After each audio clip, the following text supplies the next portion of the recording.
Chicago mayor signs off on a new budget.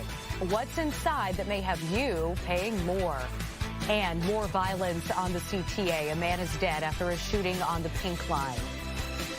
It's 12 o'clock on the button. Let's give you a live look outside. Boy, look at the airport there. A lot of people going to be heading out for that holiday travel, so we got to talk about the weather. I'm going to do that in just a minute. Good afternoon. Thanks so much for joining us here at noon. I'm Natalie Baumke. So glad you're with us.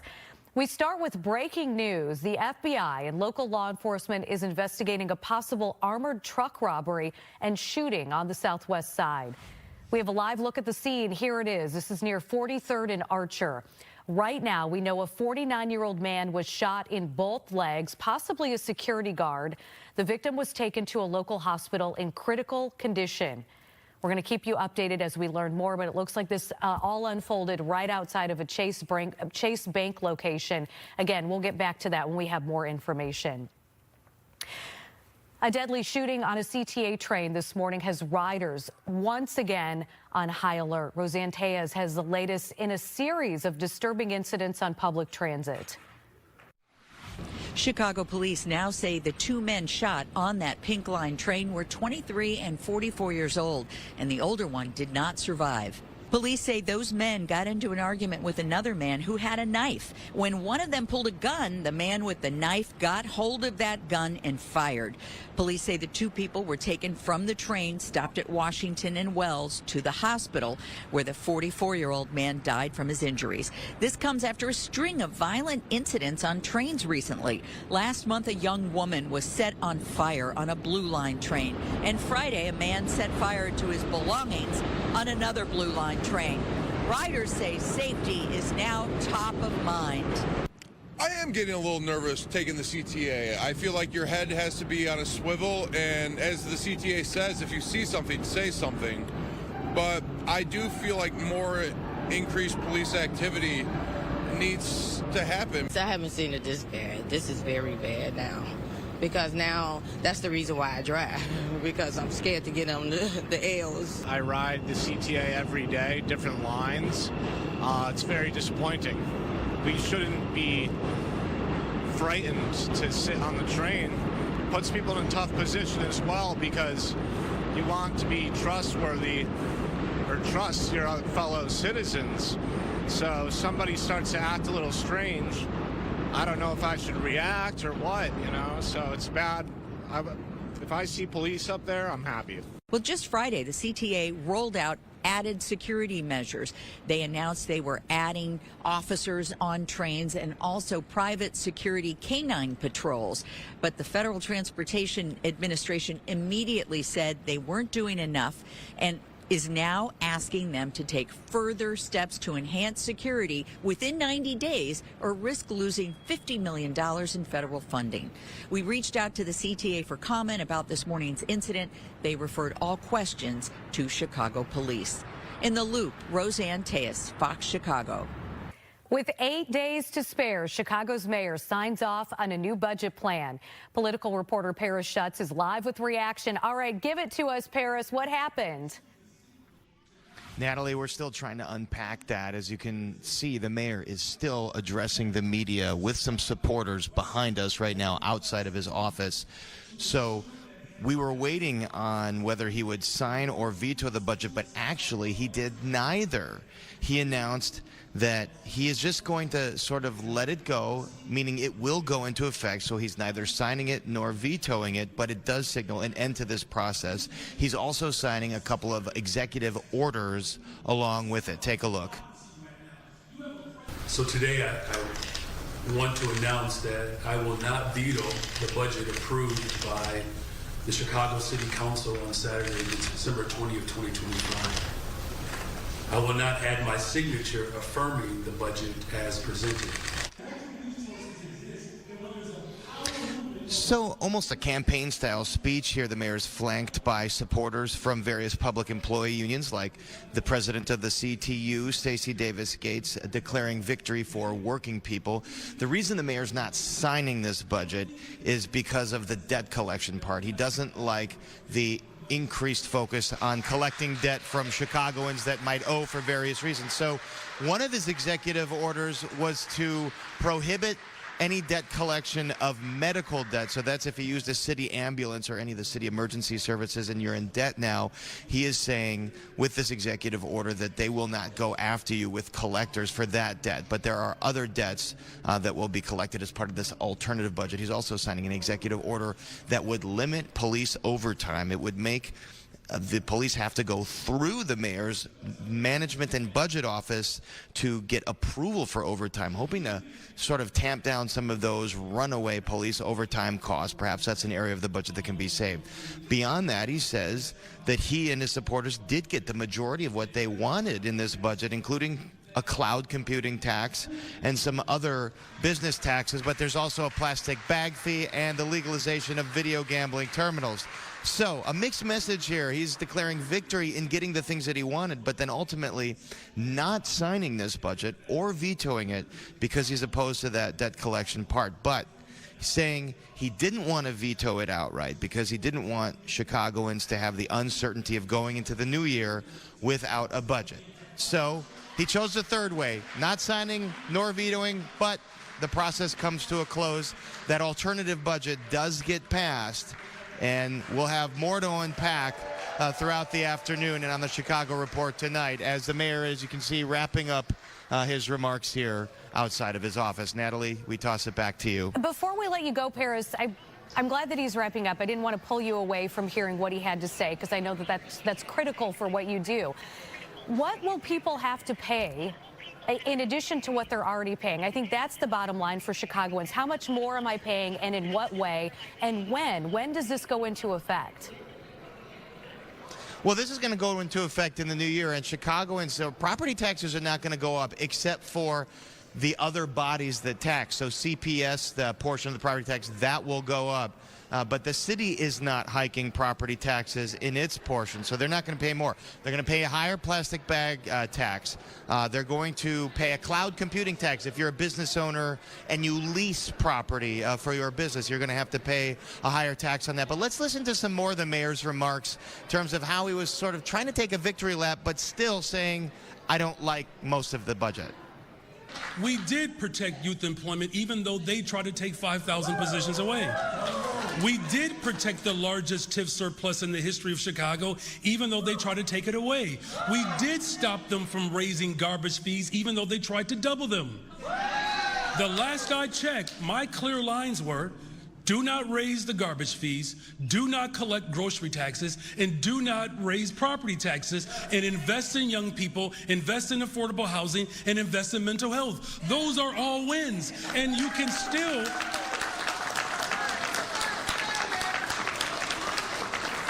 still call out the wins while also calling out the most egregious aspect of what these individuals put forward. So that's the victory lap the mayor is taking. Remember, that alternative budget proposal initially had a doubling of the garbage collection fee, but that eventually got scrapped. So it's an extraordinary process here. The mayor presented a budget that had to close a $1.2 billion gap, a $16.7 billion budget. Majority of alders opposed what was in this budget. They crafted an alternative plan, and the two sides kind of hashed it out as that alternative plan got whittled down to something more to the mayor's liking. But at the end of the day, the mayor doesn't ultimately like it enough to sign it, so saying it will go into effect just without his signature, and he's not going to veto it either to send that process back to aldermen to try to override. So quite an extraordinary situation here from City Hall. The bottom line is, no, Chicagoans are not going to be paying higher property taxes on the city's portion of that. Some other fees go up, but there is a budget just in time for the Christmas holiday. Natalie? All right, Paris Schatz, thank you. We look forward to more of your reporting later today. And at 12:09, we're going to take a live look at the Bean. Lots of tourists out there again today and enjoying something, Caitlin, they didn't get to see a whole lot of yesterday. Sunshine. Sunshine is back and mild temperatures. It feels fantastic. It is beautiful outside right now. Behind me, satellite radar shows how quiet it is. Just a few clouds out there, especially in our southwestern counties. Some thin cloud cover here or there in Chicagoland today. But overall, it is going to be a pleasant one. Temperatures already pushing to 50 degrees. Temperatures right now at 48 degrees at the lakefront, 52 in Gary, 50 in Valpo, as well as Midway, 50 at O'Hare, and 46 in Aurora. Temperatures are well above where we should be for this time of year. Normal highs in the 30s. Our day planner has those upper 40s and low 50s lingering through the afternoon, and then by this evening, 5 o'clock, 44 degrees. Temperatures are not going to stay this warm, and the skies, unfortunately, are going to get a little more cloudy over the next couple of days. Tomorrow we have the chance for rain, especially in the afternoon. 42 is our high. And then on Thursday for Christmas, 41, cloudy but dry with more rain on the way. Christmas night into early Friday. A full check of your 70 forecast is ahead. Thank you, Caitlin. For the first time in more than 60 years, Cook County has a case of rabies in a dog. 13 people who had contact with that rabid dog have started taking antiviral drugs. And pet owners who had contact with the dog are now being notified. The state health department says that dog tested positive on December 19th. It had been adopted by a family back in May. It came from a Florida rescue group. But the dog apparently bit someone and was put down. The state is now investigating. Happening right now, a status hearing for the woman accused of killing a mother in the South Loop. 31-year-old Quadasia Johnson is facing murder charges for the death of Romika Blackman. Prosecutors say Johnson shot Blackman during a fight outside of her son's school back in September. We'll keep you updated on that hearing. Department of Justice is suing Governor Pritzker and Illinois Attorney General Kwame Raoul. Lawsuit is over the state's new law that limits immigration enforcement at courthouses. Now, this was put into place amid the Trump administration's increase in immigration enforcement. The DOJ's lawsuit claims the measure is unconstitutional. They say that states have no regulatory authority over federal actions like immigration enforcement. Uniform members, hand salute.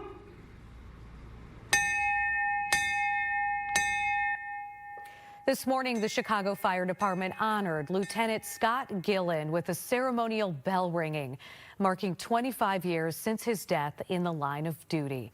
Gillen was killed in the year 2000 after being hit by a drunk driver while responding to a crash on the Dan Ryan. His death led to Scott's Law, which requires drivers to change lanes or move over for emergency vehicles. We have more news here on Fox 32 News at noon.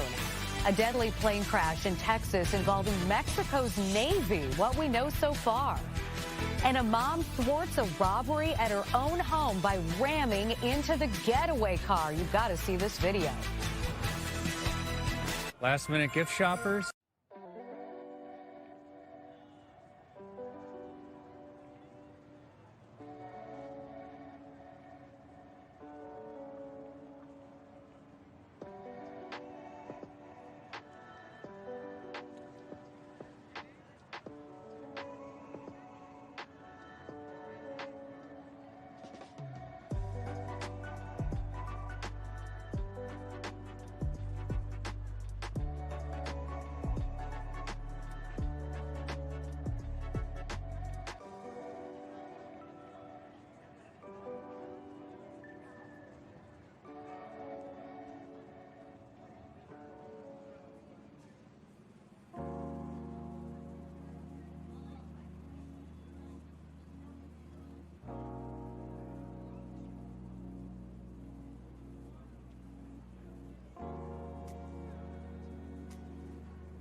The Justice Department released another batch of files related to Jeffrey Epstein this morning, including emails, unverified tips, And more pictures. Fox's Madeline Rivera has the latest from Washington.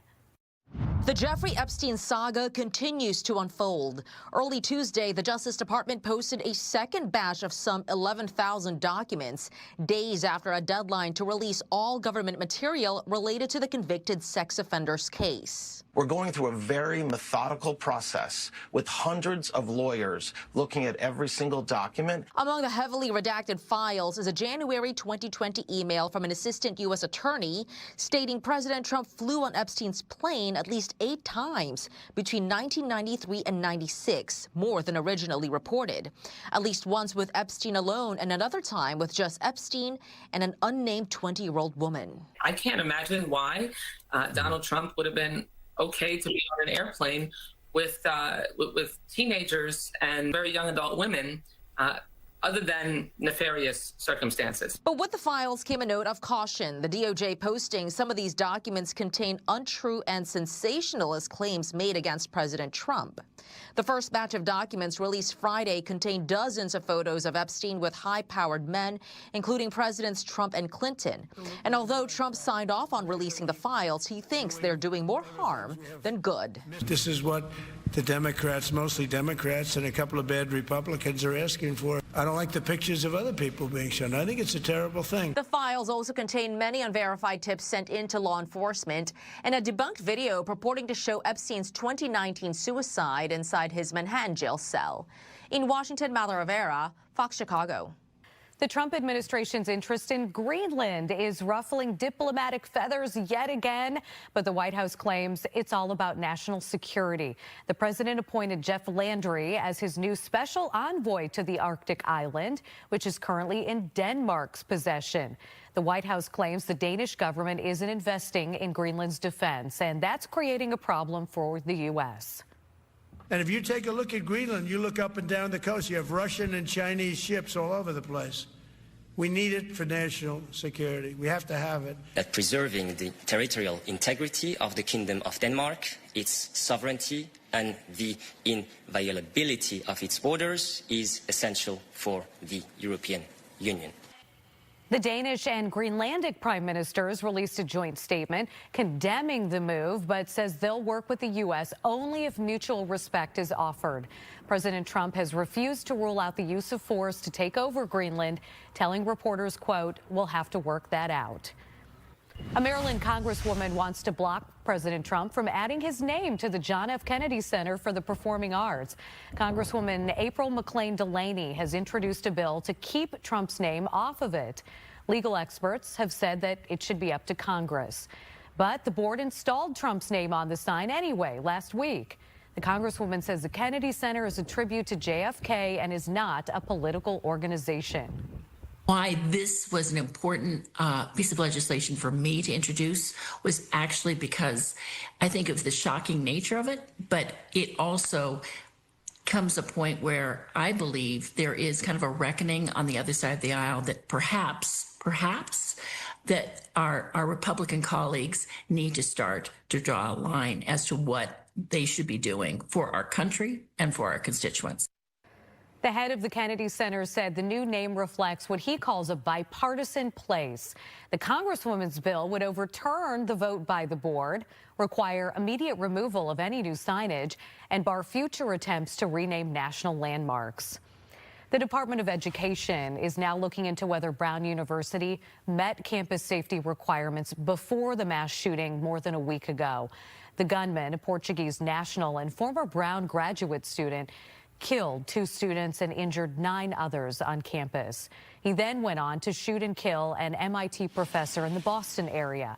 Brown University's police chief has been placed on leave after scrutiny over a lack of campus security cameras and the time it took to track down the gunman. You got to see this video. A California mother thwarts a burglary attempt by speeding into a getaway car. Here are the details. She had just left her home. She was on the phone with her mother, who was at her home watching her 3 young children.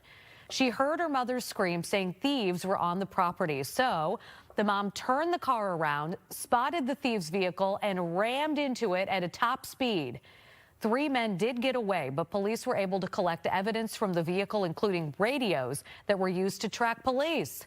No arrests have been made. In Texas, the search continues for survivors of a Mexican Navy plane crash in Galveston Bay. Officials say 4 naval officers and 4 civilians were on board. At least 5 of them are confirmed dead. The plane was transporting a young medical patient when it crashed near a roadway off the Texas coast yesterday. A yacht captain and others rushed to the crash scene to help. Saw the wreckage. I couldn't imagine that there'd be anybody alive in there, but the people that were there said there was, so I jumped in and we were able to get her out of there. Since I am younger, it was kind of hard to see like my dad pull out the guy that was already deceased. But I think my main goal was just try to get some footage to maybe help out the cops or something. Witnesses say fog has been an issue for this area over the past few days.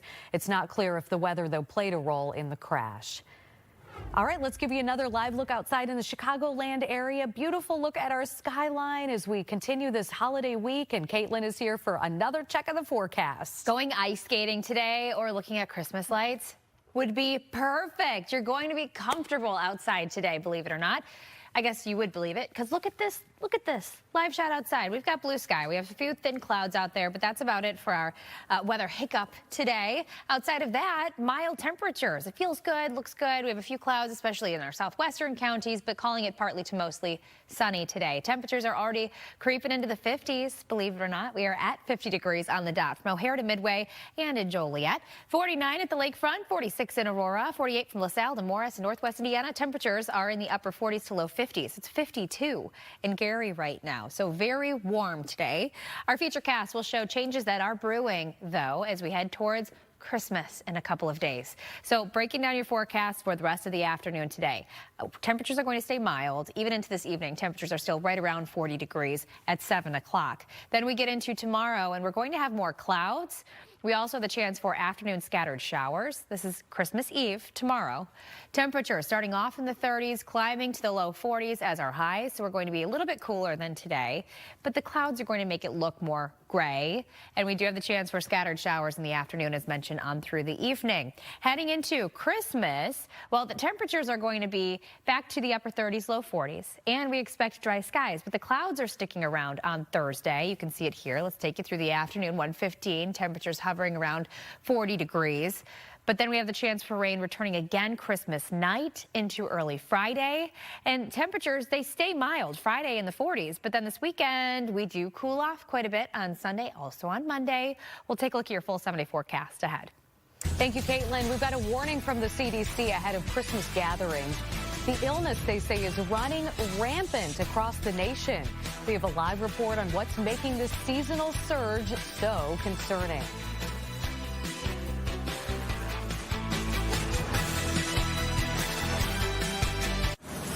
He must be.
Flu cases are spiking around the country just days before the holidays. Doctors say the outbreak could get worse over Christmas. Caroline Elliott joins us live from the CDC with more. What are they saying, Caroline? Yeah, Natalie, well, it is not looking great right now. We know nobody wants to be sick this time of the year, but doctors are seeing the highest number of cases all year long, and they think it's going to get even worse over the next couple of days because of the holidays. The CDC map shows the outbreak is nationwide. It's all over, but especially bad in parts of the South and the Northeast, with New York, Louisiana, and Colorado seeing the highest number of cases. So far, 4.6 million people have tested positive in the U.S., 49,000 landed in the hospital, and 1,900 people have sadly died. Doctors say their concern is we still haven't seen the worst of it. Expect to see a spike in flu cases, especially around the holidays. We know most folks gather together and spend more time indoors. So it's not surprising that we're seeing an uptick. It's surprising that we're seeing such an uptick. So many people visit our emergency rooms. We're seeing our hospital floors filled with flu patients, and we're seeing a lot more deaths from flu, a lot earlier than we would expect. So how bad is the flu this year? Well, doctors are calling this strain the super flu, if that tells you anything at all. And we're told about 15% of all tests are coming back positive. Natalie. Not good news ahead of the holiday gatherings, as you said. Thanks so much, Caroline. Maybe a good excuse to not go to the in-laws' house, though, now that I think about it. All right, now that we are officially in winter, veterinarians are warning pet owners of potential hazards for their pets. Health experts say maintaining your pet's proper grooming can help with keeping them insulated from the cold. They're also providing other tips on how to help keep your furry friends safe and warm. That are younger, older, short-coated, they benefit from having that extra little warmth, just like we do, having a sweater with a jacket on when we go outside. Booties can be a buffer that keep salt melt off of their paws, which vets say can cause burns and can even be toxic if ingested. Well, if you are past the age of 35, apparently it's all downhill from here. A fitness study says adult physical fitness peaks at the age of 35. Researchers followed more than 400 men and women between the ages of 16 and 63 for the last 47 years. Women showed more of a muscle decline a few years before men at the age of 32. Study also found people who are regularly exercising by the age of 16. That seems like a young age for regular exercise, but okay. They have a better chance of improving physical fitness long term. Wegovy, the popular weight loss injection, will now be offered in pill form.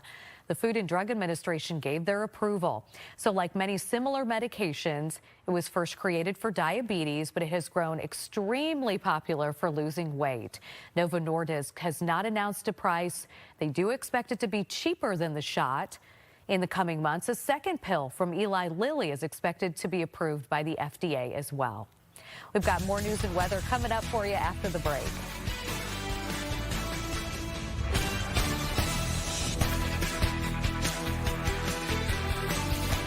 This show's on.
Welcome back. Here's a look at some of the stories we're following for you today at noon. We're continuing to follow this breaking news. An armored truck security guard was shot during a robbery on the southwest side. This happened outside of Chase Bank near 43rd and Archer this morning, not too long ago. The victim was taken to a local hospital in critical condition. We're going to have more on this developing story on the news at 4 and also on fox32chicago.com.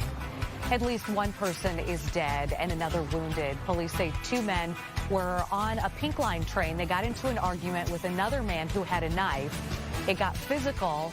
One of the men took out a gun. It went off. A 44-year-old man was killed. 23-year-old man was injured. No word on any arrests.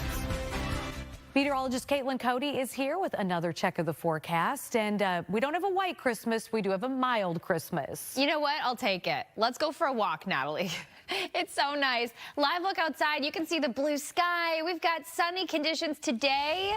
Is a beautiful day. Please enjoy it because the clouds are going to be back tomorrow as well as on Christmas Day. We also have scattered showers in the forecast for Christmas Eve, and the temperatures are not going to be as warm as they are today. Right now, we are pushing into the 50s. We have sunny skies over Chicago and a few thin clouds in our southwestern counties. That's it. It's a quiet day, and temperatures are quite a bit warmer than we were even yesterday, and it was lovely yesterday. Right now, we are 8 degrees warmer compared to 24 hours ago at the lakefront. 10-degree jump in Chicago Heights as well as in Merrillville. 10 degrees warmer at Woodstock, too. Leaving us in the 40s and 50s. I mentioned how we are already at 50 degrees from O'Hare to Midway, 51 in Chicago Heights and Merrillville. It's 52 degrees in Gary, 50 in Valpo. 50 degrees? This is going to feel balmy out there. Fantastic. So for today, we have that west-northwest breeze, 5 to 10 miles per hour. Partly to mostly sunny skies are expected. Tonight, getting down to 31 with that northwest wind at 5 to 10 miles per hour. And tomorrow, this is what our day is going to look like. So that's why today is the day to get outside, because tomorrow we're reaching 42, which still is mild, cooler than today by about 10 degrees.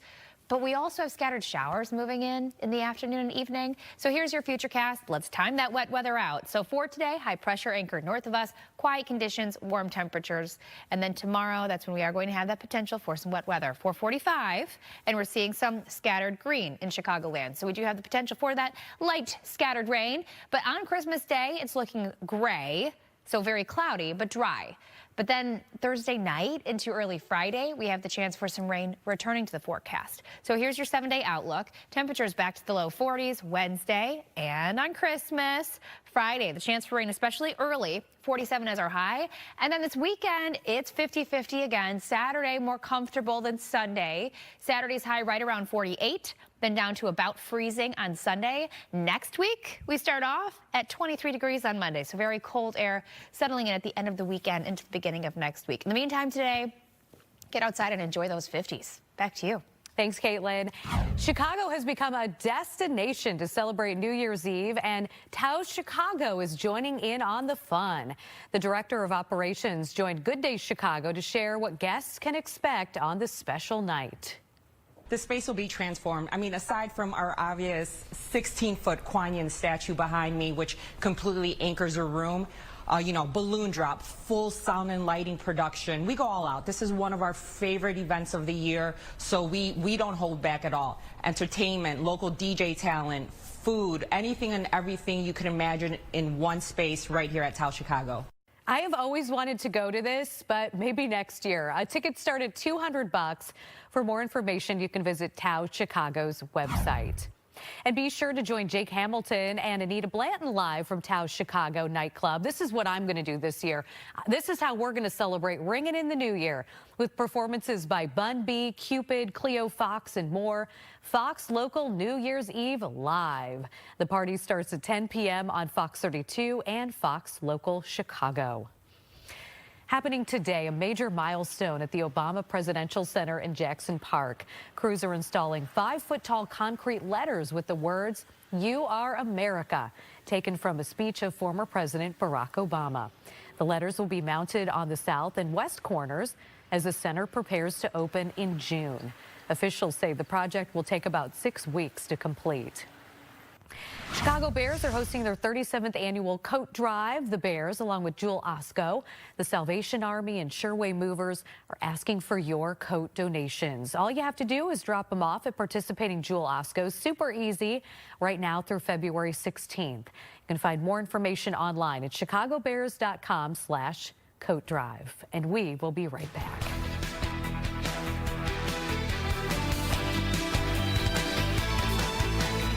Popular. Olay.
Taking a live look at the New York Stock Exchange. Right now, the Dow Jones is trading up 133 points. And now it's time to look at your business headlines with Jerry Willis.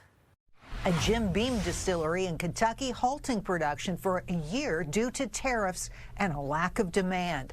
The company saying its Claremont location will be paused and will allow to invest in improvements. Their larger distillery in Boston, Kentucky will remain open.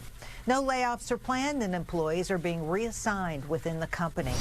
Chipotle is debuting its high-protein menu in order to keep up with the rise of weight loss drugs and people's focus on essential nutrients.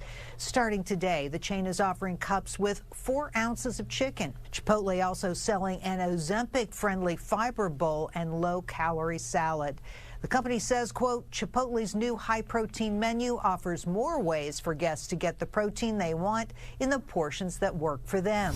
And cash for Christmas? A new poll finding cash and gift cards are viewed as more appropriate holiday presents than regifted items. 60% of Americans say cash and gift cards are very acceptable gifts to find under the tree, while only 22% approve of regifting an item. Avoid those gift card scams. Check cards for signs of tampering. Buy them from trusted sources and known brands, especially when you purchase online. And always keep your receipt and ask for an additional gift receipt. In New York, Jerry Willis, Fox Business. Our noon show will be wrapping up here in about 20 minutes, but Chicago Live is just getting started, and Anita Blanton is standing by with a look at what's ahead. Hey, Anita. Hey, Natalie. Yeah, we are still working on the lineup for this show. There's been a lot of things coming in at the last minute here, but let me just tell you about a few of the things that we have today. Cargo theft crisis. Apparently, it is a growing issue, and here in the state, I'm going to be talking to the latest victim, the CEO of Rexing Companies. Listen to this. They were overseeing a nearly 400,000 shipment of lobster bound for Costco locations in Illinois when the carrier was hijacked. So really looking forward to hearing what happened with that. We have a professor of chemistry at Northwestern University who invented an experimental drug that has reportedly demonstrated further promise as an early intervention for Alzheimer's. Think of how many people and families that could help. And we have a family law attorney, speaking of maybe people who could help somebody. We have a family law attorney on today that maybe have used it. It appears that once the holidays are over, divorces skyrocket. Ouch. So we're going to be speaking about how artificial intelligence, as it plays a role in everything these days, is actually hurting and causing some problems in people's home. We'll talk about that. I'm also excited to have the company behind the cheese grater hat that DJ Moore was wearing in the locker room after Saturday's game on the show today. You know, they have been pretty busy in the last few days. All of that, plus we have an update from Paris Schutz on the city budget. We have an update from Tia Ewing on a big case that was in court today that plenty of people have been following every step of the way since the tragedy. It all begins online at 1 and we'll be rolling right through the 4 o'clock hour, Natalie, so we'll see everyone online. You have so many great things today. All right, thanks so much, Anita. We appreciate it. A Christmas classic with a very funny twist. Coming up, we're talking with actor Blake Montgomery on his award-winning take on The Christmas Carol.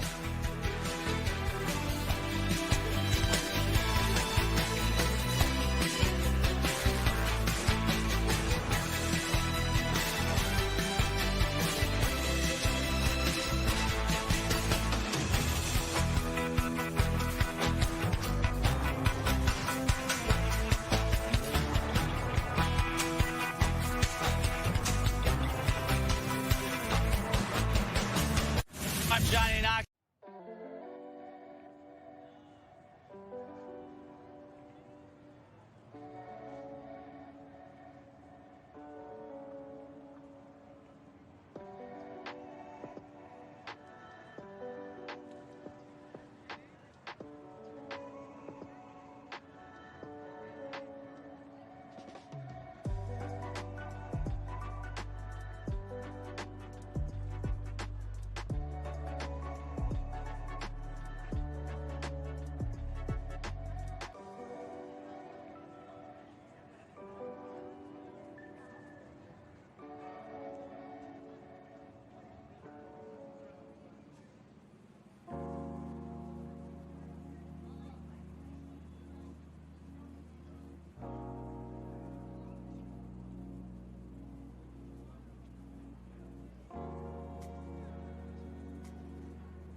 A Christmas Carol told with a fresh, funny twist. Actor Blake Montgomery stars as Charles Dickens in an award-winning solo show now playing at the Theater Wit. And he's here to tell us why this version is unique. Obviously, it's a one-man show. I don't know how you have the energy to do this for 95-plus minutes a night. Because that's what the audience deserves. Okay. It's a holiday celebration, and Dickens is excited to have the audience there. He's been doing this show, and what our unique setup is to imagine every year we see, you know, all the movies and all the plays. Christmas Carol is everywhere. Well, we just imagined, what if Dickens himself, who used to perform live readings for 17 years until he died of doing live readings. What if he's still doing them today, sort of booked in amongst all the other Christmas carols? So this year would be Dickens' 172nd consecutive year of what he now thinks of as a dreadful tradition. So he's excited just to have everyone come to the theater and have a party. He's planning on hijacking the evening when you come to the theater. So what inspired this twist then on the original story? Trying to make sense of why we want to see it every year, but then imagining what if you were the author and you just had to keep performing it again and again. And he has this prompt book that he read from and going, if you were just doing the exact same thing for almost 2 centuries now, you're 213 years old, how do you feel? Right. Well, we have some Fox 32 employees who have been here for a long time as well. Maybe not 200 years, but very close. But very close, yes, I'm sure. very close. This is the first year with Jonathan Barry directing. So talk about, is there like a new energy to the show? Is there anything different since it is the same story? It is. What Jonathan has brought is clarity from the outside. I created it as an improviser in front of the audience, and over 3 different years, and I first started in 2011, but developing how the script worked in conjunction with the audience and what landed and what didn't. Yes. And finally, I got to the point, whether I'm mature enough or maybe the show is mature enough to go, I know what it is from the performer's perspective, but let's have someone sit outside and go, hey, this can be tighter, that can be funnier, you don't need this. And then also bringing in new light and sound designers and letting Jonathan take care of all of that was super helpful, just to relieve myself of some of the pressure. So that we have a tighter script, but now it's still back to me going out and welcoming the audience and figuring out how that all works together. What are some of the comments that you get from audience members after your performance? One, that it's a lot of energy. I mean, I go all out, and it's a pretty athletic endeavor, even though it's a lot of reading. It is a lot of people have never heard the original Dickens words. So I am reading, as he did, from the text, which we don't hear in the movies or even the stage plays. So sometimes going, oh my gosh, he was an amazing author. I love listening to the Dickens authorial voice. And other than that, it's funny and fun, and people come in thinking it's going to be bitter, begrudgingly performing A Christmas Carol. But we arrive at a very sweet place that celebrates the season, and people leave going, I have rediscovered my Christmas spirit. I'm ready for the holidays. On a personal note, how do you have the energy to do, I mean, what is your routine like on a day of a show? Caffeine. I mean, it is basically, but I rest as much as I can. Get highly caffeinated and put on the wig and a British accent, and then the audience comes in and we play a little Bing Crosby music and the party begins, and there's no choice but to just dive right in and do it. Just to dive in. Yeah. And once you're in, just keep going. There's no turning back, There's no turning back till the applause. How long do people have to see this performance? We have 4 more shots. We perform. So Christmas is Thursday, so we will perform Friday night, Saturday afternoon, Saturday night, and Sunday afternoon. And then what do you do at that point after when it's all said and done? I sleep. Yes. I sleep, but that is for the new year. Anyway, this is it. 4 more chances for a fun, adventurous, exciting trip into A Christmas Carol as you have never heard it before. Blake, you've really sold the show to us. Thank you, sir. You've got 4 more opportunities to see it, A Christmas Carol, told by Charles Dickens himself at Theater The Wit. Thank you so much. We appreciate it. Thanks for having me. We'll be right back. The Kaleidoscope, a very classic toy. Well, there's classic toys all around here, plus some new ones at Geppetto's Toy Box in Oak Park. We're going to show you around. We know toy shopping can be hard, but I promise you, you'll figure it out here.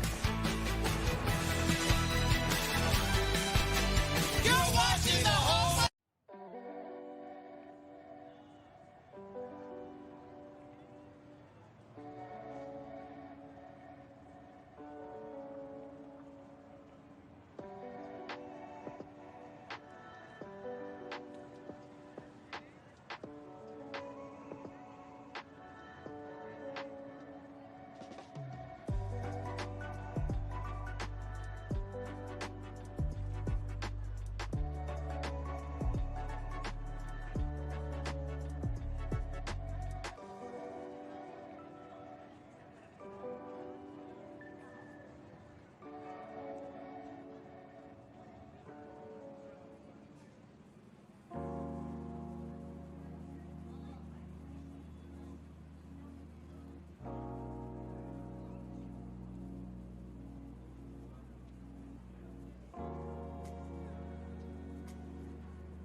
If you're still looking for gifts this holiday season, a local toy store boasts fun for all ages. Gabriela Primus takes us inside Geppetto's Toy Box.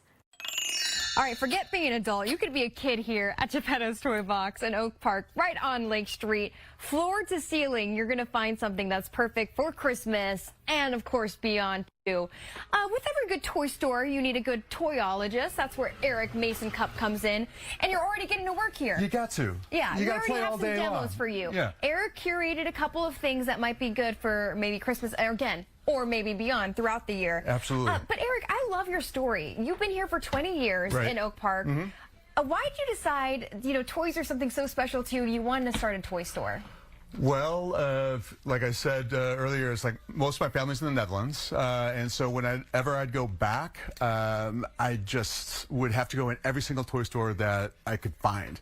And they were just such a magical place to me. It left such a huge impression that I wanted to really share that with everybody here. It is. You know what? And it's going to leave an impression on me, and I think everyone at home, too. Although you'll have to come here to really check out everything. You brought a couple of things to the table here, a couple of games. This might be good for maybe a family gathering this is a totally week or next great week. thing for a family gathering. It's called Pop Darts. Okay. Okay.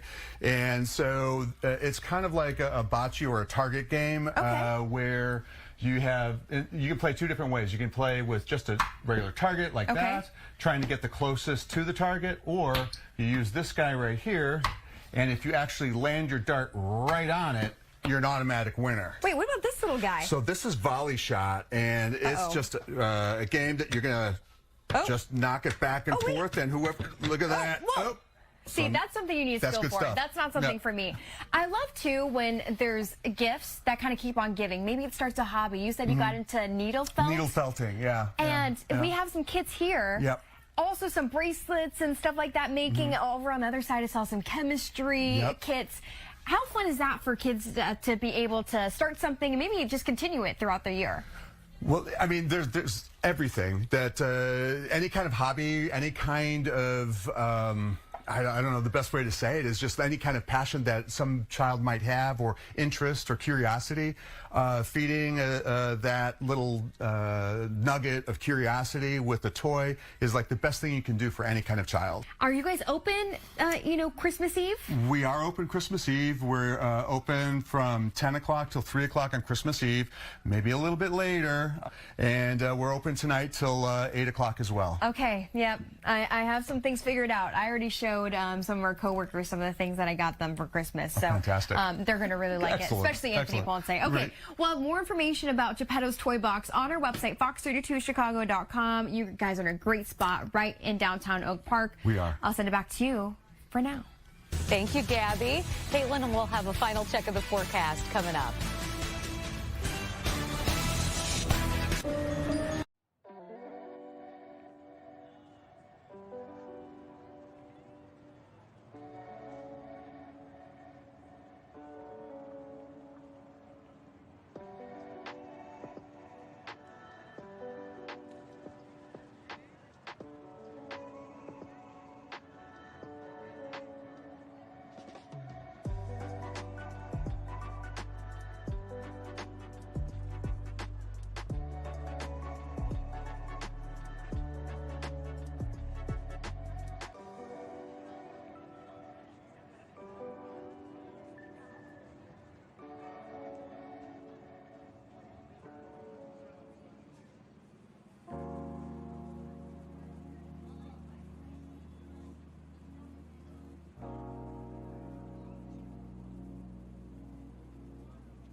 Santa Claus didn't let hard-to-reach geography stop him from spreading holiday cheer this Christmas season. St. Nick and his volunteers from the organization Friends of Santa Claus deliver gifts to children living in remote areas of the Amazon. Bet that suit would get hot there, though, don't you think? The annual event has been running since 1998 with a mission of bringing Christmas joy to remote riverside communities. The children and their families got to enjoy taking photos with Santa, receiving gifts, and some Christmas caroling. That is so sweet. Well, no big winner in last night's Powerball drawing, so that means the historic jackpot is getting even bigger. The prize is now up to $1.7 billion. The next drawing is set for Wednesday night, Christmas Eve. The largest jackpot in the game's history is a little over $2 billion. Someone won that back in 2022. And we still don't know who it was, I don't think, Caitlin, who won that $2 billion prize. Wasn't you or me. No, it was not. Wasn't you or me. It is beautiful. I mean, we won the jackpot with this forecast today. It really is lovely. We've got sunny skies, temperatures already pushing into the 50s. 52 is our high today. Tomorrow it's going to be a little more cloudy, and we're dropping by about 10 degrees. We have the chance for scattered showers in the afternoon on Christmas Eve. In case you have plans, know that you might see some rain around. And then on Christmas, it looks to be cloudy but dry with a high of about 41. Up to 47 on Friday. The chance for rain is back Christmas night into early Friday. And then this weekend, 50-50, 48 degrees Saturday, Sunday. We're cooling off down to 31, and we start off next week with downright chilly temperatures starting at 12 with highs right around 23 on Monday. Back to you, Nat. All right, thank you so much, Caitlin. And that is all for Fox 32 News at noon. Make sure to tune in for Fox 32 News at 4, 5, and 9 o'clock tonight, and Chicago Live starting on digital right now. We'll see you soon.